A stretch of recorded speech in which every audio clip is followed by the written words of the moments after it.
Hello students, आपको याद है हम होमोमॉर्फिज्म की एक्सरसाइज 3.1 पढ़ रहे थे और उसके 5 क्वेश्चन हम डिस्कस कर चुके हैं। 6 क्वेश्चन डिस्कस करते हैं। क्या है देखिए कि अगर एफ जी से जी डैश तक कोई इनटू होमोमॉर्फिज्म है तो एफ जी, जो कि आपको पता भी है होमोमॉर्फिक इमेज है किसकी, जी की, प्रूव करके दिखाना है कि एफ जी क्या होता है, सब ग्रुप होता है किसका, जी डैश का, कि एफ जी सब ग्रुप है किसका, जी डैश का। एक बार फिर याद करवा दूं, होमोमॉर्फिक इमेज क्या थी कि अगर मान लीजिए ये तो है ग्रुप जी, ये है ग्रुप जी डैश और ये होमोमॉर्फिज्म है, एफ ने जी को इस हिस्से के ऊपर मैप कर दिया, ये एफ जी, तो प्रूव करके दिखाना है कि एफ जी क्या होगा, सब ग्रुप होगा किसका, जी डैश का। तो बिल्कुल सिंपल सा क्वेश्चन है। क्या है देखिए सॉल्यूशन, बस आपको ये पता होना चाहिए कि एफ जी के अंदर कौन है। एफ जी के अंदर जी के एलिमेंट की इमेज है, मतलब अगर कोई एलिमेंट जी में है तो उसकी इमेज किस में होगी, एफ जी में होगी, और अगर कोई एलिमेंट एफ जी में है तो वो जरूर जी के किसी ना किसी एलिमेंट की इमेज होगा। सब ग्रुप हमने कई बार प्रूव कर चुके कई क्वेश्चंस में और आपको आता भी है।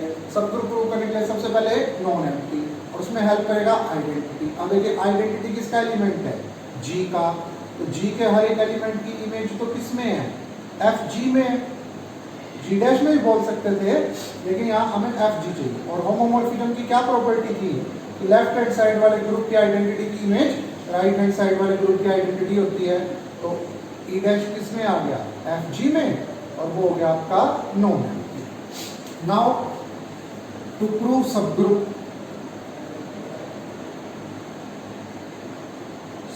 प्रूव करने के लिए क्या करें, लेट ए और बी दो एलिमेंट ले लेते हैं किसके, एफ जी के।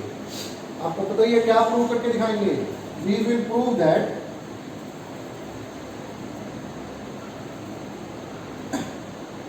क्या कि ए बी इनवर्स किसका एलिमेंट है, एफ जी का। ठीक है ना, देखिए ए और बी एफ जी में है और आपको पता ही है कि एफ जी के अंदर कौन होते हैं, एफ जी के अंदर तो जी के एलिमेंट्स की इमेज होती है। इसका मतलब जरूर A1 और B1 जी के एलिमेंट है, सच दैट कि जब A1 की इमेज देखी गई तो A आया और B1 की इमेज देखी गई तो B आया। अब देखिए A1 और B1 किसके एलिमेंट है, A1 और B1 जी के एलिमेंट है और जी तो एक ग्रुप है, तो क्या कह सकते हैं A1 B1 इनवर्स किस में होगा, जी में होगा। अब अगर कोई एलिमेंट जी में हो तो उसकी इमेज किस में होती है, अगर कोई एलिमेंट जी में हो तो उसकी इमेज कहाँ मिलेगी, एफ जी में। होमोमॉर्फिज्म है, अलग अलग कर लिया, होमोमॉर्फिज्म की प्रॉपर्टी अप्लाई कर ली और देखिए एफ ए वन किसके इक्वल है, एफ ए वन तो इक्वल है ए के और एफ बी वन किसके इक्वल था, बी के। तो ए बी इनवर्स किस में आ गया आपका, एफ जी में। और क्या चाहिए था, यही चाहिए था कि ए बी इनवर्स किस में हो, एफ जी। क्या कह सकते हैं, एफ जी क्या है, सब ग्रुप है किसका, जी डैश का। अब जी डैश का सब ग्रुप कैसे बना, क्योंकि ये खुद एक ग्रुप बन गया है और जी डैश का क्या है, सबसेट है। एक चीज और नोट करने को थी यहाँ पर, और वो थी ये इनटू लिखा हुआ है इसमें, क्योंकि देखो अगर ऑनटू लिखा होता तो होमोमॉर्फिक इमेज किसके इक्वल हो जाती, जी डैश के। तो फिर जी डैश तो जी डैश का अपने आप ही क्या बन जाना था, सब ग्रुप बन ही जाना था, इसलिए स्पेशली उसने क्या मेंशन किया हुआ है, इनटू होमोमॉर्फिक। अब देखिए क्वेश्चन नंबर 7 है, क्या दिया हुआ है, एफ जी से जी डैश तक कोई होमोमॉर्फिज्म दी हुई है, जबकि जी क्या है, एक सिंपल ग्रुप है। ठीक है, तो प्रूव करके दिखाना है कि होमोमॉर्फिज्म या तो ट्रिवियल होगी या 1-to-1 मैपिंग होगी। स्टेटमेंट में तो जैसे मैंने एक्सप्लेन कर दिया, स्टेटमेंट में तो लिखा हुआ है prove that every homomorphism from a simple group is either trivial और 1-to-1, मतलब एक होमोमॉर्फिज्म है जिसमें कि जी सिंपल ग्रुप है। तो पहले तो मैं आपको याद करवा दूं कि सिंपल ग्रुप क्या था। सिंपल ग्रुप कौन था, जिसका कोई भी प्रॉपर नॉर्मल सब ग्रुप ना हो, वो ग्रुप क्या कहलाता है? सिंपल ग्रुप कहलाता है। दूसरी चीज जो यहाँ पर देखने की है वो है ट्रिवियल किसको बोल रहा है? तो ट्रिवियल मैपिंग कौन सी होती है? Trivial homomorphism. जब हम कोई होमोमॉर्फिज्म डिफाइन करते हैं G से G डैश तक, जो हर किसी एलिमेंट को वहां मैप करती है E डैश में, ये होमोमॉर्फिज्म एग्जांपल हमेशा होगी, तो ये क्या कहलाती है? आपकी ट्रिवियल होमोमॉर्फिज्म कहलाती है। ट्रिवियल याद रखिए, ट्रिवियल होमोमॉर्फिज्म वर्ड यूज किया गया, ठीक है। और 1 to 1 का आपको पता ही है। तो प्रूव क्या करके दिखाना है कि अगर आप किसी सिंपल ग्रुप को डोमेन मान के कोई होमोमॉर्फिज्म बनाओगे तो या तो वो हर किसी को आइडेंटिटी में मैप करेगी या कैसी मैपिंग होगी? 1 to 1। बिल्कुल सिंपल है। ये देखिए गिवन F क्या है? G से G डैश तक be a homomorphism where G is simple. G कैसा ग्रुप है? सिंपल, ठीक है। अच्छा, नाउ याद होगा हमने पढ़ा था कि जो कर्नल होता है किसी भी होमोमॉर्फिज्म का, जैसे कर्नल F, वो क्या होता है?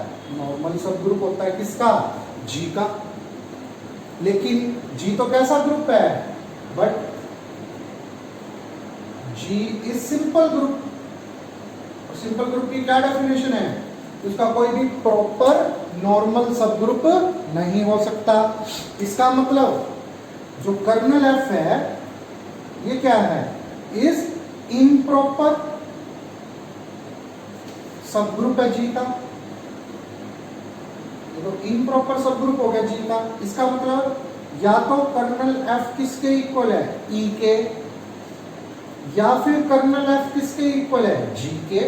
क्योंकि दो ही इम्प्रॉपर सब ग्रुप होते हैं, एक तो E और एक G। अब देखिए अगर कर्नल में सिर्फ एक ही एलिमेंट हो तो हमने क्या पढ़ रखा है? हमने पढ़ रखा है मैपिंग कैसी होती है? 1 to 1। और अगर पूरा का पूरा G ही कर्नल के इक्वल हो, वैसे कर्नल में एलिमेंट कौन होते हैं? जिनकी इमेज E डैश हो। तो अगर पूरे के पूरे G की इमेज E डैश है, इसका मतलब मैपिंग हर किसी को किस में मैप कर रही है? आइडेंटिटी में। तो इसका मतलब क्या हुआ? F is fx equal to E dash कह लो for all x belonging to G। तो इसका मतलब क्या बना? F इज ट्रिवियल होमोमॉर्फिज्म, ठीक है ना। तो अगर कोई भी होमोमॉर्फिज्म होगी जो सिंपल ग्रुप से शुरू होगी, या तो वो ट्रिवियल होगी या कैसी मैपिंग होगी? 1 to 1। अब देखिए क्वेश्चन नंबर 8 डिस्कस करते हैं। क्या दिया हुआ है? एक मैपिंग दी हुई है कॉम्प्लेक्स नंबर्स के ग्रुप से रियल नंबर के ग्रुप तक, जबकि दोनों कैसे ग्रुप हैं? एडिटिव। कहने का मतलब दोनों के अंदर बाइनरी ऑपरेशन क्या है? एडिशन है। और मैपिंग कैसे डिफाइन की हुई है कि अगर कोई कॉम्प्लेक्स नंबर है x प्लस डेल्टा वाई, तो उसकी इमेज क्या मान रखी है? x। क्या प्रूव करके दिखाना है? पहले तो ये प्रूव करके दिखाना है कि ये मैपिंग क्या है? एक होमोमॉर्फिज्म है। और बाद में इसका क्या फाइंड आउट करना है? कर्नल, ठीक है।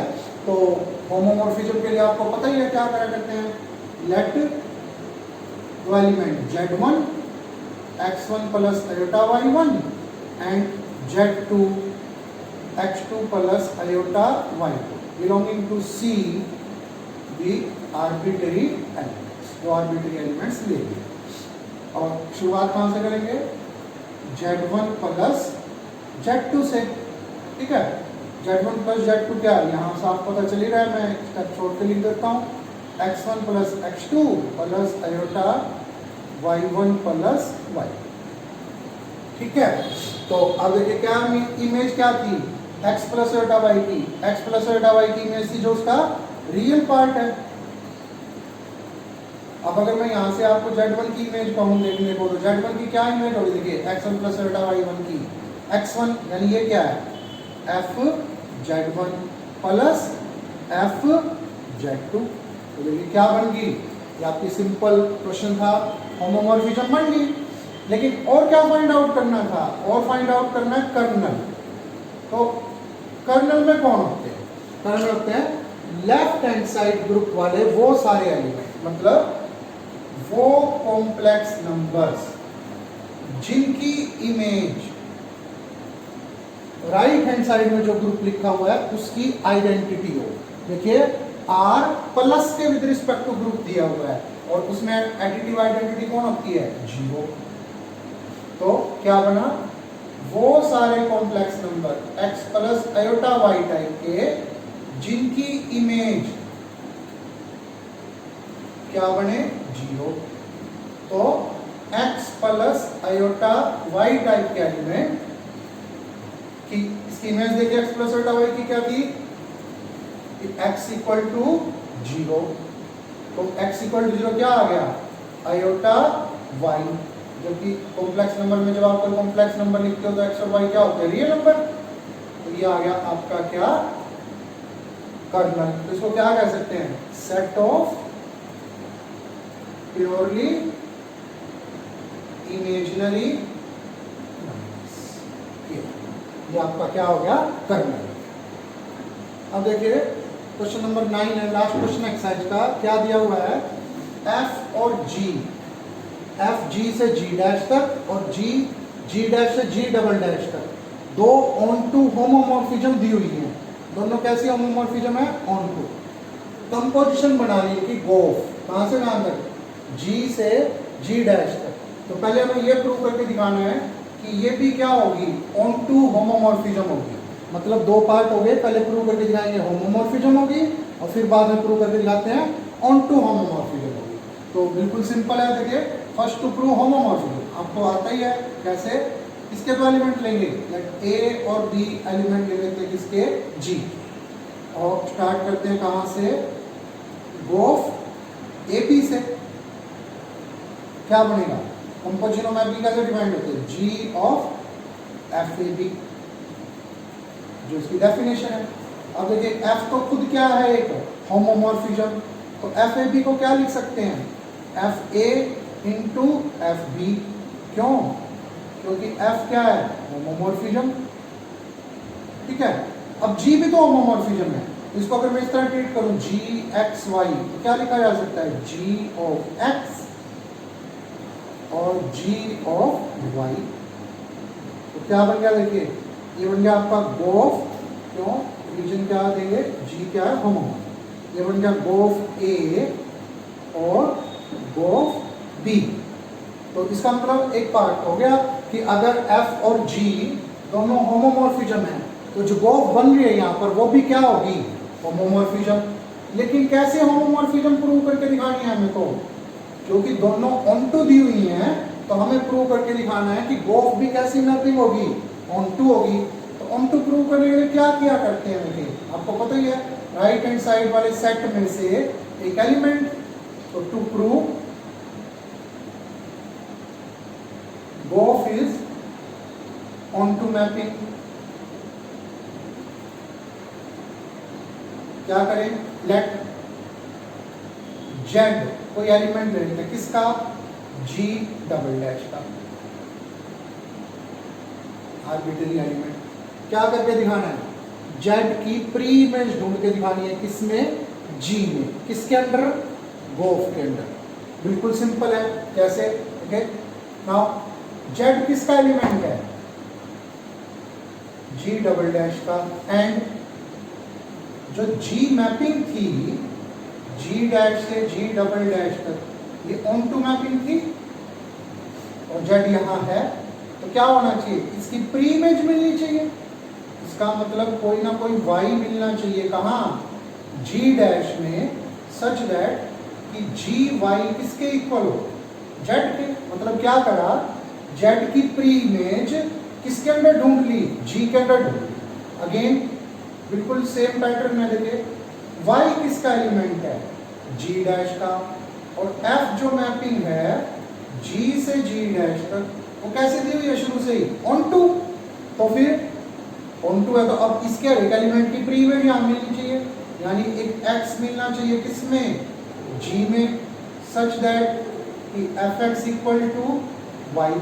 तो क्या करा, रखो पहले जेड की प्री इमेज किसमें ढूंढ ली, जी डैश में, फिर जो प्री इमेज है उसकी प्री इमेज किसमें ढूंढ ली, जी में। नाउ अब देखिए, अगर हम x किसका एलिमेंट है, g का, और अगर जब हम इसकी इमेज निकालते हैं x की किसके अंडर, गोफ के अंडर, तो g ऑफ fx, fx क्या आ गया, वाई, और जी वाई क्या आ गया आपका जेड।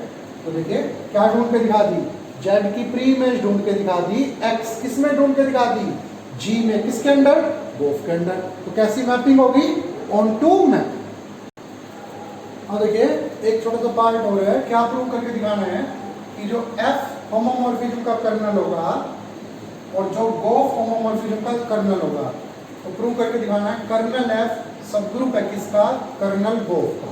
तो देखिए ये तो पता ही है, किसी भी होमोमॉर्फिज्म का कर्नल हो तो वो जो लेफ्ट हैंड साइड पे जो ग्रुप लिखा होता है वो उसका क्या होता है, सब ग्रुप होता है। तो इस हिसाब से कर्नल एफ इसका सब ग्रुप है जी का, और यहां देखिए, और कर्नल गोफ आर बोथ, ये दोनों क्या है, सब ग्रुप है किसके, जी। और हमें क्या प्रूव करके दिखाना है कि ये सब ग्रुप है इसका, कर्नल एफ सब ग्रुप है कर्नल गोफ का। ये आपको पता ही है कि अगर ए और बी दो सब ग्रुप हो ग्रुप जी के, तो ए बी का सब ग्रुप कब होता है, जब ए बी का सबसेट हो। तो टू प्रूव कि kernel f is subgroup of kernel gof, क्या काफी है, it is sufficient to show that, ये प्रूव कर देना काफी है कि जो कर्नल एफ है वो सबसेट होगा किसका, कर्नल गोफ का। कर्नल एफ सबसेट होगा कर्नल गोफ का। और आपको पता ही है कैसे प्रूव करते हैं, ए को बी का सबसेट, ए का एलिमेंट लीजिए बी में प्रूव करके दिखा दीजिए। ये याद कीजिए कर्नल एफ में कौन होते हैं, जिनकी इमेज ई डैश एफ के अंदर देखिए, और कर्नल गोफ में कौन होंगे, जिनकी इमेज ई डबल डैश हो, किसके अंदर, गोफ के। सो टू प्रूव दिस ऐसे करते हैं, लेट एक्स कोई एलिमेंट ले लिया किसका, कर्नल एफ का। तो अगर एफ एक्स एलिमेंट है कर्नल एफ में, तो जरूर इसकी इमेज क्या होनी चाहिए, इसकी इमेज तो ई डैश होनी चाहिए कर्नल की डेफिनेशन से। कर्नल एफ में कौन होगा, जी के वो सारे एलिमेंट जिनकी इमेज ई डैश हो। ठीक है, अगर मैं ये प्रूव करके दिखा दूं कि एक्स की इमेज गोफ के अंडर ई डबल डैश है, तो हो गया। तो क्या करो, दोनों तरफ जी मैपिंग ले लो।